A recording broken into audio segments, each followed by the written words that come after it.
Hello everyone, నేను నా కౌశలం skill test exam experience గురించి చెప్పడానికి వీడియో చేస్తున్నాను. ఈ ఎగ్జామ్ ఎలా కండక్ట్ చేస్తారు, ఎలా ప్రిపేర్ అవ్వాలి అని క్లియర్గా చెప్తాను. ఫస్ట్ మనకి వాట్సాప్లో కానీ ఈమెయిల్లో కానీ మెసేజ్ అయితే వస్తుంది. ఎగ్జామ్ ముందు మీకు సచివాలయం నుంచి కాల్ అయితే వస్తుంది. ఒకవేళ మీకు ల్యాప్టాప్ ఉంటే తెచ్చుకోమని అయితే చెప్తారు, లేకపోతే వాళ్ళ దగ్గర ఉంటుంది. Don't worry. ఎగ్జామ్కి అయితే నన్ను 1 అవర్ ముందు వచ్చేయమన్నారు. ఎందుకంటే మన వెరిఫికేషన్ కోసం అలాగే రిజిస్టర్ అవ్వకపోతే వాళ్ళ దగ్గర ఉండి రిజిస్టర్ చేస్తారు. ల్యాప్టాప్ లేదా కంప్యూటర్ సిస్టమ్ చెక్ చేస్తారు టెక్నికల్ ఇష్యూ ఉన్నాయా లేదా అని. ఎగ్జామ్కి వెళ్ళే ముందు మీరు ఏం తీసుకెళ్ళాలంటే ఆధార్ ఒకటి సరిపోద్ది. తర్వాత ఇంట్లో ఉండి రాయొచ్చా అంటున్నారు, అలా అస్సలు రాయకూడదండి. ఎందుకంటే వాళ్ళు లొకేషన్ ట్రాక్ చేస్తారు అండ్ మీ పిక్స్ అండ్ సిగ్నేచర్ వాళ్ళు సచివాలయంలో సబ్మిట్ చేయాలి. క్యూఆర్ కోడ్ లొకేషన్ ట్రాక్ చేస్తారు.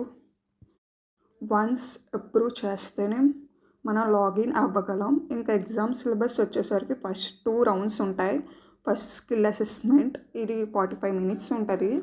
సెకండ్ వచ్చేసి కమ్యూనికేషన్ రౌండ్, అది 15 మినిట్స్ ఉంటుంది. స్కిల్ అసెస్మెంట్లో టోటల్గా 40 క్వశ్చన్స్ ఉంటాయి.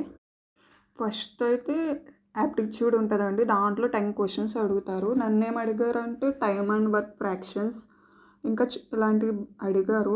అది అయితే నేను లాస్ట్లో పెడతాను. డాక్యుమెంట్ని ప్రిపేర్ చేసింది, అది స్క్రీన్ షాట్ తీసుకోండి. సెకండ్ వచ్చేసరికి సైకోమెట్రిక్ ఎవాల్యుయేషన్లో 10 క్వశ్చన్స్ అడుగుతారు. ఇవి మన బిహేవియరల్ యాటిట్యూడ్ బేస్ చేసుకుని ఉంటాయి. మనం ప్రెజర్లో వర్క్ చేస్తామా లేదా, ఇంకా అలాంటి చాలా సింపుల్గా ఉంటాయి.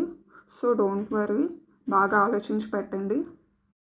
థర్డ్ వన్ వచ్చేసి టెక్నికల్ అడుగుతారు. దీంట్లో మన బ్రాంచ్ రిలేటెడ్ అడుగుతారు.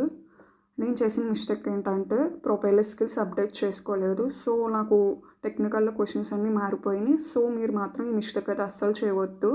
ప్రొఫైల్ స్కిల్స్ అన్నీ అప్డేట్ చేసుకొని మీ బ్రాంచ్ రిలేటెడ్వి అవే ప్రిపేర్ అవ్వండి, అవే వస్తాయి. ఇంకా సెకండ్ రౌండ్ వచ్చేసరికి కమ్యూనికేషన్. దీంట్లో టోటల్గా 3 క్వశ్చన్స్ ఉంటాయి.